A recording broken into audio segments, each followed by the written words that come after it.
Hello, grade 10. Welcome back to our English class. For week 4, quarter 3, we are going to talk about critiquing a literary selection based on moralism approach. For the most essential learning competency, you will be tasked to critique a literary selection based on moralism approach. Before we read the episode's short story, let me ask you this. If you have lost someone and felt freedom for a short time, which one would you choose? Grieve for the person you love or enjoy the freedom? I know that you already have your answer on your mind, but at this point, let us read the story of an hour written by Kate Chopin on 1894. Knowing that Mrs. Mallard was afflicted with a heart trouble, great care was taken to break to her as gently as possible the news of her husband's death. It was her sister Josephine who told her, in broken sentences, veiled hints that revealed in half concealing. Her husband's friend Richard was there too, near her. It was he who had been in the newspaper office when intelligence of the railroad disaster was received, with Brantley Mallard's name leading the list of killed. He had only taken the time to assure himself of its truth by a second telegram, and had hastened to forestall any less careful, less tender friend in bearing the sad message. She did not hear the story, as many women have heard the same, with a paralyzed inability to accept its significance. She wept at once, with sudden, wild abandonment in her sister's arms. When the storm of grief had spent itself, she went away to her room alone. She would have no one follow her. There stood, facing the open window, a comfortable, roomy armchair. Into this she sank, pressed down by a physical exhaustion that haunted her body and seemed to reach into her soul. She could see in the open square before her house the tops of trees that were all aquiver with a new spring life.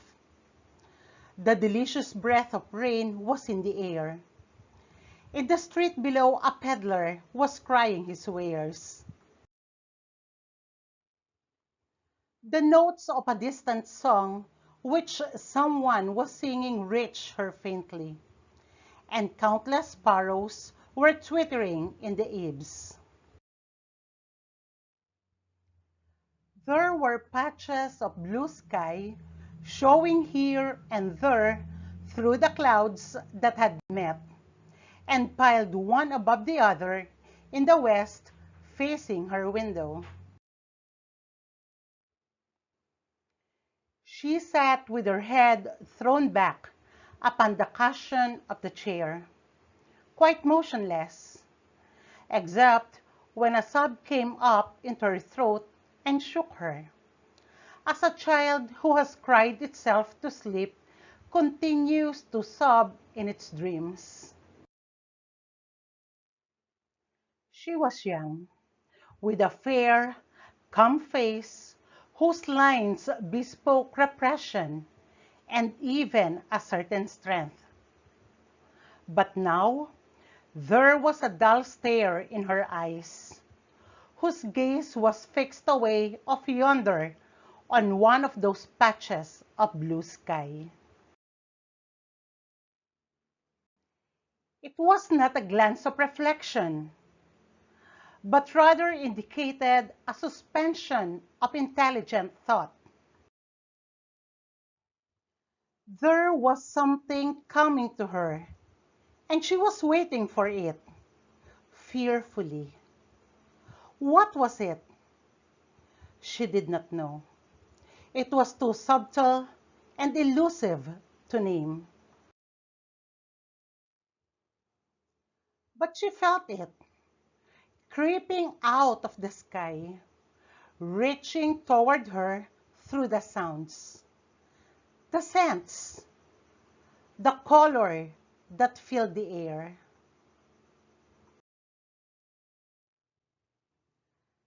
Now her bosom rose and fell tumultuously. She was beginning to recognize this thing that was approaching to possess her, and she was striving to beat it back with her will, as powerless as her two white slender hands would have been. When she abandoned herself, a little whispered word escaped her slightly parted lips. She said it over and over under the breath. Free, free, free. The vacant stare and the look of terror that had followed it went from her eyes. They stayed keen and bright. Her pulses beat fast, and the coursing blood warmed and relaxed every inch of her body. She did not stop to ask if it were or were not a monstrous joy that held her. A clear and exalted perception enabled her to dismiss the suggestion as trivial. She knew that she would weep again when she saw the kind, tender hands folded in death, the face that had never looked save with love upon her, fixed and gray and dead.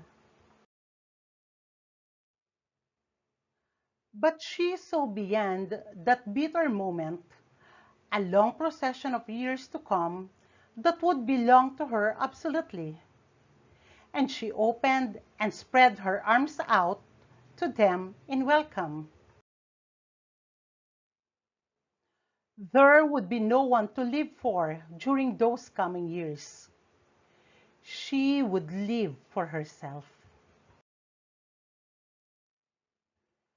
There would be no powerful will bending hers in that blind persistence with which men and women believe they have a right to impose a private will upon a fellow creature.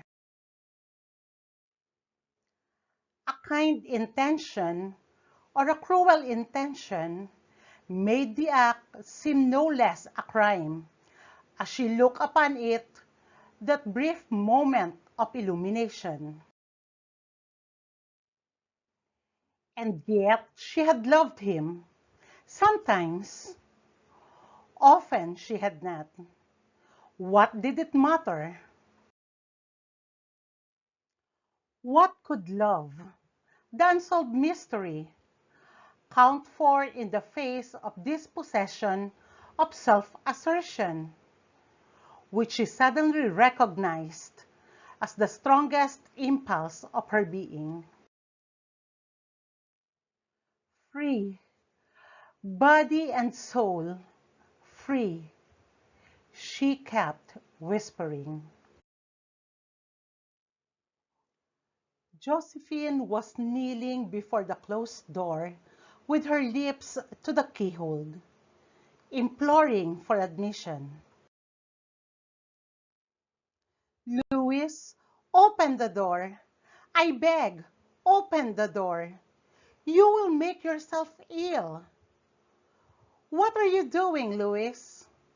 For heaven's sake, open the door. Go away.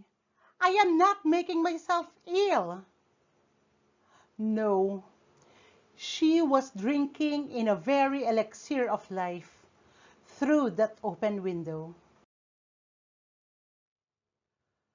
Her fancy was running riot along those days ahead of her.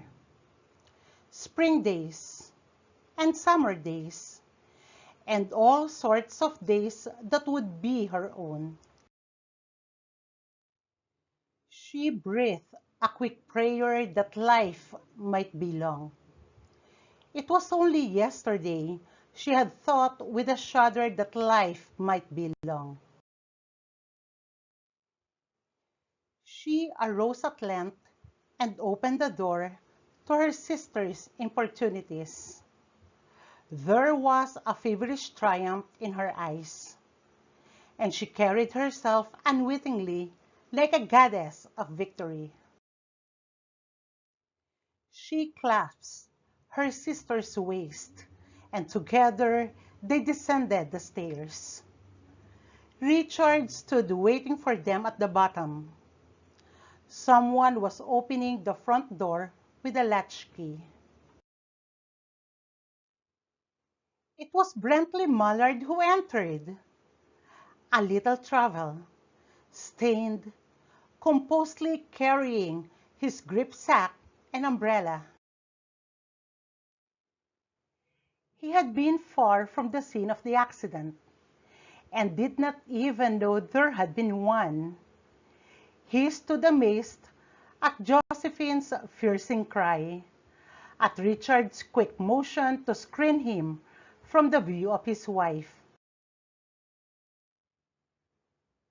When the doctors came, they said she had died of heart disease, of the joy that kills.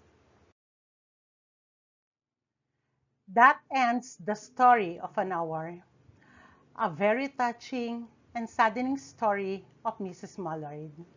I felt so sorry for her. She died of a heart disease. The joy that kills her. The joy knowing that her husband is still alive. Always remember that the main elements of a short story are the following. First element is the characters. These are the persons, animals, or creatures in the story. Take note that characters are classified into two. We have the static and the dynamic. If the character's role does not change from the beginning of the story until the end, that is static. But when the role or personality of the character shifts into another character, that is dynamic.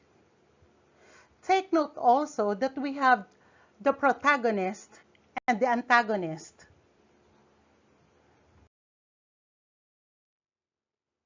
Second element is what we call the setting. And this refers to the time and place when and where the story happened. Let us say, for instance, once upon a time, in a very far-away kingdom. Third element is what we call the plot, the important events in the story. This refers to the sequence of events enumerated to form the story. Next element is what we call the theme. It refers to the main or central idea of the story. This is what the story all about. Conflict is the element of the story that refers to the problem.